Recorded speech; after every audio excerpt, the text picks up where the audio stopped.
Bien, entonces, ¿por qué el glifosato? ¿Por qué tanta preocupación? ¿Por qué tanto ruido respecto al glifosato? Bueno, el glifosato es una de las moléculas que está clasificada tanto por la Asociación Mundial de Comercio como por la Agencia de Protección Ambiental de los Estados Unidos como uno de los agentes que tienen producción alta a nivel mundial. Producción alta significa millones de toneladas por año. Entonces, esa producción significa también número de personas en contacto con la molécula. Como les dije anteriormente, éxito en ventas y también hay usos en América Latina que no tienen comparación con usos en otras partes del mundo. Entonces, por ejemplo, América del Sur tiene dos usos que no existen en ninguna otra parte del mundo. Uno es aquí en Colombia, el uso para la destrucción de cultivos ilícitos, y el otro es toda la parte del Cono Sur, donde se utiliza masivamente para el manejo de los cultivos transgénicos. Y en el caso de Centroamérica, como les dije antes, lo utilizamos para madurar caña. Entonces, estos tres usos hacen que el volumen de uso de glifosato en América Latina sea cientos de veces más alto en comparación con lo que se usa en Estados Unidos, en Asia y, por supuesto, en Europa. Entonces, uno de los primeros puntos a discutir es qué tan válido es comparar las evaluaciones de riesgo que han hecho para trabajadores en Norteamérica y en Europa con nuestros trabajadores en América Latina. Y lo otro es lo que les mencionaba de su relación con la nefropatía mesoamericana. Entonces, el propósito, como les dije, de la revisión fue hacer recomendaciones regulatorias a dos gobiernos que lo habían solicitado. La siguiente. La metodología que se siguió fue hacer una búsqueda abierta en los buscadores de artículos, utilizando criterios específicos de búsqueda. Se utilizaron los mismos criterios que usa la EPA y la Agencia Internacional para la Investigación del Cáncer para que fuera estricto la selección de los documentos, y luego de esos documentos se le aplicó criterios de calidad que vamos a ver en la siguiente diapositiva, y cuando se tenían seleccionados los artículos de interés, se hizo una sistematización de la información en forma de un informe. Entonces, los artículos que fueron buscados eran artículos experimentales originales, publicaciones de investigaciones epidemiológicas, y se consultaron los documentos regulatorios de tres agencias: la EPA, la EFSA, que es la que regula los límites en alimentos para Europa, y por supuesto la Agencia Internacional de Investigación del Cáncer. Y para el caso de la nefropatía, que la información no está en la agencia, se consultó todo lo publicado por el Consorcio para la Investigación de la Enfermedad Renal Crónica. Y con eso, los criterios de calidad utilizados fueron el diseño del estudio, que como lo ven ustedes abajo, del más fuerte al más débil tenemos los experimentales, son los estudios más fuertes, luego los estudios de cohorte, los casos y controles, y por último los transversales. Y la mayoría de la información de cáncer en América Latina viene de estudios en casos y controles. Entonces recuerden eso, porque esta ha sido una de las críticas que se han hecho fuertes para la agencia por haber utilizado estos estudios en la clasificación. Y lo otro que se utilizó fue la característica de la población estudiada, quiénes eran, cuántos eran, también si se habían ajustado los confusores, y sobre todo qué tipo de estadígrafo se utilizó y si el estudio había sido bien hecho, si no tenía errores. Entonces, una vez que quedamos listos con los artículos que debían ser revisados, quedaron 118 artículos para cáncer y 24 artículos para enfermedad renal crónica. Y la mayoría de estas publicaciones de cáncer que se revisaron ya estaban incluidas en la monografía que se escribió para la Agencia Internacional de Investigación del Cáncer, que está disponible de forma libre en la página de IARC, y se agregaron las nuevas publicaciones del 2006 hasta enero 2019. Y en el caso de la nefropatía mesoamericana son publicaciones del 2014 hasta marzo 2019. Bien, ¿qué descubrimos respecto al glifosato? el glifosato es una molécula muy interesante porque es el único tóxico que actúa en el humano por un mecanismo diferente del que actúa en su organismo blanco, que son las malezas. En las malezas, el mecanismo de acción es el que tengo en pantalla. Las plantas tienen que sintetizar lo que se llaman aminoácidos aromáticos, que son necesarios para la estructura de la planta y utilizan una vía que se llama la vía del chiquimato, que es la síntesis de estos 3 aminoácidos a partir del ácido chiquímico, que las plantas lo extraen del suelo. Esta vía no existe en el humano. Entonces, otro de los argumentos que se han empleado para decir que la evidencia contra el glifosato es inválida es porque esta vía de acción no existe en el humano. La siguiente. Los humanos obtenemos los aminoácidos aromáticos de la dieta y por eso se llaman aminoácidos esenciales, porque es esencial para nosotros comerlos, porque no los podemos producir. Y uno de ellos, únicamente la tirosina, se puede sintetizar a partir de otro aminoácido aromático que es la fenilalanina. Entonces, esta vía no es la vía del chiquimato, la enzima es distinta y por tanto, teóricamente, el humano no tiene un mecanismo blanco para la acción del glifosato. La siguiente. Sin embargo, a pesar de que hasta el momento, en la revisión que se hizo, no hay un artículo contundente que me diga cuál es el mecanismo de daño del glifosato en el humano, hay evidencia suficiente para decir que de alguna manera el glifosato interrumpe una vía importante en el humano que es la fosforilación oxidativa. Esto que tenemos a la derecha existe, se llama cadena respiratoria y existe en cada una de las células de nuestro organismo. Y ese sistema es un sistema que lo que hace es funcionar como si fuera una casa de cambio interna. Es decir, la energía que viene en los alimentos, nosotros no la podemos usar en la célula. Entonces, la cadena respiratoria lo que hace es, en este sistema que se llama de lanzaderas, de la cadena respiratoria, transformar la energía a como viene en el alimento, transformarla en una forma de energía que pueda ser usada por la célula humana, que se llama ATP. Entonces, lo que hace el glifosato es interrumpir el funcionamiento de esta casa de cambio que se llama cadena respiratoria. Entonces, quiere decir que la energía proveniente de los alimentos no va a poder ser utilizada para realizar las funciones vitales de todos los órganos del organismo. La siguiente. Sobre la forma de contacto hay algunas cosas importantes también. El glifosato viene formulado en forma de una sal de isopropanolamina. Entonces, la vía inhalatoria, que es la vía que es más importante para la exposición de prácticamente todos los tóxicos de exposición laboral, no es relevante en el glifosato. Entonces, quedamos con 2 formas de exposición. La principal es la vía digestiva, que es más importante para la población general, pero que también es relevante para la exposición ocupacional si el trabajador no cumple las medidas de higiene y come, fuma o toma agua con las manos contaminadas o utiliza recipientes libres del glifosato, lo enjuagan y lo utilizan para transportar agua o almacenar alimentos. Y por vía de la piel, que es la segunda vía ocupacional importante, también es prácticamente nula para el glifosato. Se dice que su absorción es el 2%. Entonces, este ha sido otro aspecto cuestionado, porque dice, si no entra por piel y no entra por vía inhalatoria, ¿cuál es el problema? Entonces, el problema es la contaminación de fuentes de agua.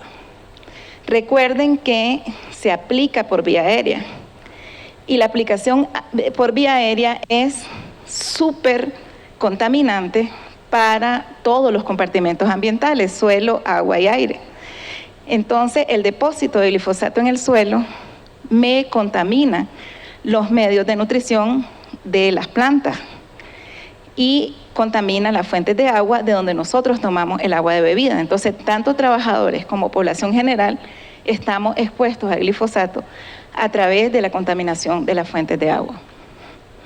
Y el otro aspecto importante aquí es la distribución del glifosato sigue un orden en los órganos, en los diferentes órganos, y quiero que vean que el primer órgano, o sea, el que almacena más glifosato, es riñón. Y por eso se abrió la pregunta respecto a enfermedad renal crónica. La siguiente. Entonces, bien, ¿qué se sabe sobre la nefropatía mesoamericana? Bueno, la nefropatía mesoamericana se empezó a describir hace 15 años como una enfermedad de los trabajadores de la caña y afectaba principalmente Centroamérica. Actualmente se le llama mesoamericana porque está afectando el sur de México y el Caribe también. Y hay otras zonas en el mundo que han reportado una nefropatía similar, pero no en zonas de caña, sino en zonas de minería, especialmente en Sri Lanka y la India. ¿Cuál es la característica de esta nefropatía? Histológicamente no se parece en nada a las nefropatías tradicionales y no tiene asociación con ningún factor de riesgo conocido para el daño renal. No tiene que ver con antibióticos, no tiene que ver con analgésicos, ni con diabetes, ni con hipertensión. Entonces, está clarísimo que la relación de esta nefropatía es con algún proceso de trabajo. La siguiente. Entonces, en esto se han establecido diversas teorías. La primera teoría fueron plaguicidas, y entre los plaguicidas, en primer lugar, glifosato. Otra teoría fue el consumo de bebida azucarada en personas deshidratadas crónicamente. Otra teoría fue el estrés térmico y otra teoría fue los procesos intensivos de trabajo, o sea, trabajadores que trabajan al sol, en condiciones extremas, más de 12 horas al día y con poca ingesta de líquido. Entonces, hasta el momento, la teoría más fuerte, la que está más confirmada, es la relación con el estrés térmico. El Consorcio para la Investigación de la Nefropatía Mesoamericana incluye investigadores de Centroamérica, de la Universidad de Boston, del Instituto Karolinska en Suecia y investigadores de México y Suramérica. Entonces, todos han juntado en el consorcio sus investigaciones y han sacado una sola conclusión. La única teoría que en este momento tiene sustento en los resultados es el estrés térmico. Sin embargo, al descartar los plaguicidas como causa primaria, oigan bien, causa primaria, no como parte del conjunto de causas, sino como causa primaria, ha sido un objeto de controversia, incluso de acusaciones de compromiso de alguna manera con la industria. Se hizo un análisis del uso de todo el paquete tecnológico de caña en los últimos 20 años, se analizó plaguicidas en agua de pozos, se relacionó concentración de plaguicidas en orina de los trabajadores con el efecto renal y no hay relación epidemiológica. Entonces, en este momento, la pregunta no está cerrada, la pregunta cambió. Ahora la pregunta es, ¿pueden los plaguicidas ser un factor que colabore con el estrés térmico? Pero ya los plaguicidas para el consorcio no son considerados una causa primaria. Entonces, la pregunta abierta ahora es, ¿pueden ellos colaborar de alguna manera en que este daño sea más grave? Entonces, esa es la pregunta abierta. Con respecto a el glifosato, el asunto es el siguiente. Cuando se hicieron biopsias de trabajadores con nefropatía mesoamericana, lo que se encontró fue daño. Esto que tengo aquí es la nefrona, que es la unidad funcional del riñón, que tiene dos partes, lo que se llama glomérulo, que es lo que filtra la sangre, y los túbulos, que es lo que transporta la orina. Entonces, el daño en los trabajadores con nefropatía mesoamericana está concentrado en el glomérulo. Hay diferentes tipos de daño, pero todos son en glomérulo. Y el glifosato, lo que se ha demostrado en los estudios experimentales, ha sido un daño sobre los túbulos renales. Entonces, en todas las discusiones sobre el glifosato se pregunta, ¿y ese daño agudo sobre los túbulos renales no me puede llevar a la larga a una enfermedad renal crónica? Entonces, Sí puede, pero no del tipo que estamos viendo en la nefropatía mesoamericana. O sea, no puede un daño en el túbulo llevarme de forma crónica a un daño sobre el glomérulo. Entonces, un daño sobre el glomérulo agudo me lleva a un daño crónico sobre el glomérulo, pero un daño sobre túbulo no me lleva a un daño crónico sobre el glomérulo. Entonces, el glifosato es un tóxico renal agudo porque me daña los túbulos que transportan la orina, pero no está relacionado con lo que se ha visto en las biopsias de los enfermos con nefropatía mesoamericana, que es un daño sobre el glomérulo. La siguiente. Entonces, los daños que se han reportado en las biopsias en la nefropatía son múltiples. Si ustedes ven glomérulo, en túbulo, solo hay un daño que es atrofia tubular, que es muy diferente a la necrosis tubular del glifosato, y de ahí todo el daño es sobre vaso sanguíneo, sobre glomérulo, nada relevante en relación a lo que se ve con glifosato, que es necrosis tubular. Entonces, aquí vienen ahora las teorías de la colaboración que puede hacer el glifosato para dañar el riñón. En suelo, el glifosato forma una rejilla, como una especie de colador, donde se une una molécula de glifosato con otra molécula de glifosato, cada molécula de glifosato con 4 moléculas más de glifosato, formando como una red, como un colador del que usamos para colar el fresco. Y entonces en suelo, esa rejilla de glifosato atrapa metales, atrapa cadmio, arsénico, plomo.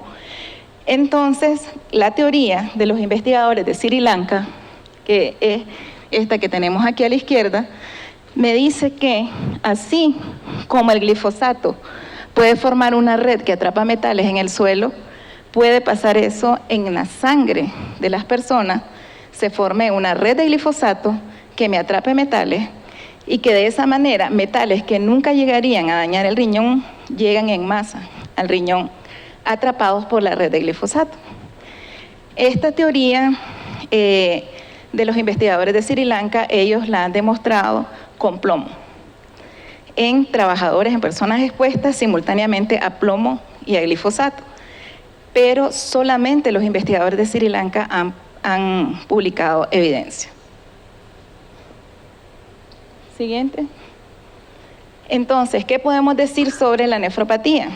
Podemos decir que hasta el momento no hay evidencia que relacione la exposición al glifosato con la nefropatía mesoamericana como causa primaria, pero que existe la posibilidad de que el glifosato sea un colaborador necesario para que los metales se transporten hasta el riñón y hagan daño sobre el riñón. Y lo interesante de esto es que los metales dañan glomérulo. Entonces, ese es el peso de la teoría. O sea, todavía no tenemos evidencia suficiente para decir esto es. ¿Estamos? Pongo una lista de las evidencias más importantes y veamos ahora la relación con el cáncer. El problema que hay con el cáncer es que hay 2 tipos de evaluaciones para cáncer. Están los que se llaman organismos gubernamentales, que son organismos que tienen carácter regulatorio, y están los que se llaman organismos técnicos de carácter independiente, que, como su nombre lo dice, son independientes de la parte regulatoria. Entonces, los organismos gubernamentales contestan la pregunta: en mi país, en las condiciones de uso que yo hago de la molécula, ¿es posible o no que se produzca algún caso de cáncer? Esa es la pregunta. Y los organismos técnicos de carácter independiente se preguntan: ¿esta molécula tiene la capacidad de producir un mecanismo que por exposición a largo plazo me lleve a cáncer? Entonces, es claro que la pregunta es distinta y entonces las respuestas no tienen que ser exactamente iguales. La otra cuestión es que, como la pregunta es diferente, los criterios para clasificar son diferentes. Entonces, los organismos independientes como IARC utilizan toda la evidencia disponible, toda. Y además investigan la sustancia en la formulación que va a estar en contacto con el ser humano. Entonces, no se dedican solamente a investigar el producto técnico, sino la formulación que va a estar en contacto con el ser humano. Y los organismos regulatorios solamente aceptan la evidencia que proviene de los dos diseños más fuertes y solamente investigan la formulación, el grado técnico de la sustancia, no las formulaciones. Entonces, aquí hay un problema y es, no puedo esperar que el resultado sea el mismo cuando la pregunta es diferente y el grado de evidencia que yo acepto es distinto. Entonces, esa es la razón por la que hay una discrepancia y en el caso de IAR, el resultado fue una categoría 2A, que es probable carcinógeno en humanos, y tanto la EPA como EFSA concluyeron que es probablemente no carcinógeno. Pero escuchen bien, probablemente no carcinógeno. Y IAR dijo probablemente carcinógeno. Entonces, ninguna de las dos categorías son definitivas. Las dos categorías son sujetas a reevaluación. Y el otro punto de cuestionamiento fue que en la evaluación de IAR se tomó como evidencia de genotoxicidad del glifosato el test de micronúcleo. Este test se hace en médula ósea de ratón con linfocitos humanos. Entonces, el cuestionamiento que se ha tenido sobre aceptar esto como evidencia de daño sobre el material genético que me lleve al cáncer es el hecho de que al estar en cultivo la célula se obvían todos los mecanismos de defensa que tiene un organismo intacto. Sin embargo, yo estuve hace un mes en Costa Rica con el responsable de los estudios por Bayer, que es ahora el dueño de la molécula de glifosato, y yo le cuestionaba porque presentó dos moléculas, glifosato y otro producto.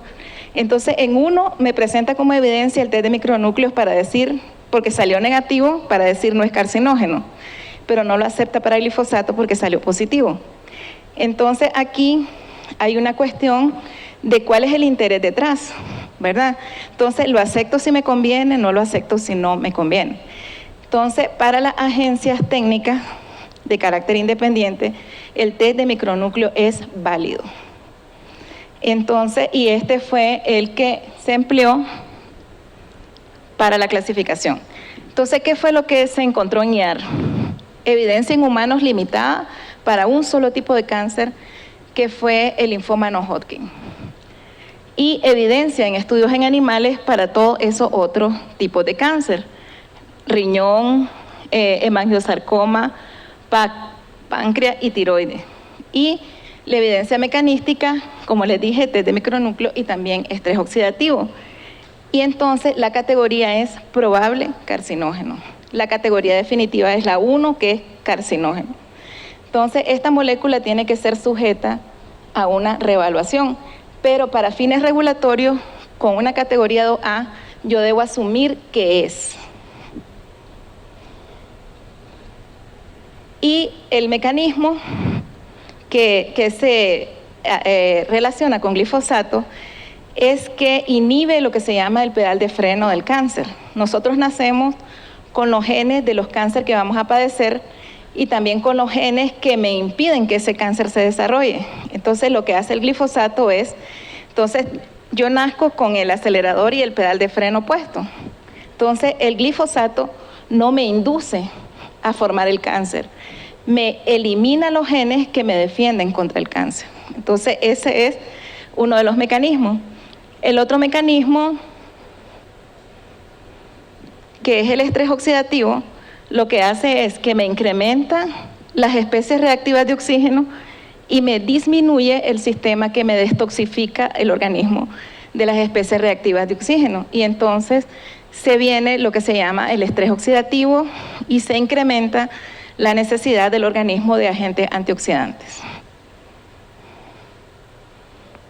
Entonces, después de 2016, hay por lo menos 40 publicaciones que confirman la relación con linfoma no Hodgkin, pero la más fuerte es una cohorte de 80.000 agricultores en Estados Unidos y un resumen de las cohortes de Europa y Estados Unidos que se llama el proyecto AgriCop, que confirman la relación con linfoma no Hodgkin, pero para un caso específico, el de células beta.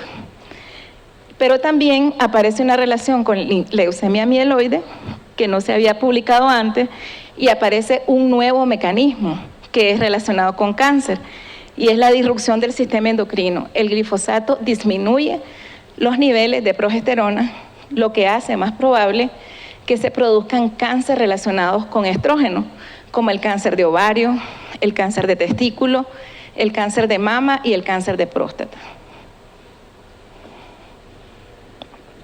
Entonces, con cáncer podemos decir que la evidencia es sólida para hablar de una probabilidad de relación del glifosato con el linfoma no Hodgkin y una posible asociación con otros tipos de cáncer, pero la asociación epidemiológica va creciendo y van apareciendo nuevos tipos de cáncer vinculados. Entonces, aunque sea a nivel de probabilidad y aunque sea categoría 2A, el acuerdo internacional es, en ese caso, aplicar lo que se llama el principio de precaución. El principio de precaución me dice que cuando una actividad plantea amenazas de daño al medio ambiente o a la salud, se deben tomar las medidas cautelares, aunque algunas relaciones causa-efecto no estén plenamente establecidas. Entonces, si estamos en una categoría 2A, debemos actuar como si el glifosato fuera carcinógeno, porque esperar acumulación de evidencia significa cuántas personas con cáncer vamos a poner sobre la mesa. Entonces, son personas enfermas, la evidencia.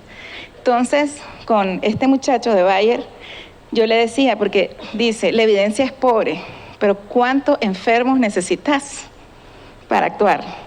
O sea, no estamos hablando de plantas enfermas, estamos hablando de personas.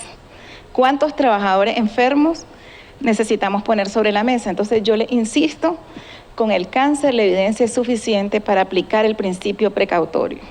O sea, no estamos en una categoría definitiva, pero es suficiente para aplicar el principio precautorio. Entonces, en conclusión, el resultado de la revisión fue con nefropatía mesoamericana, no hay relación como causa primaria.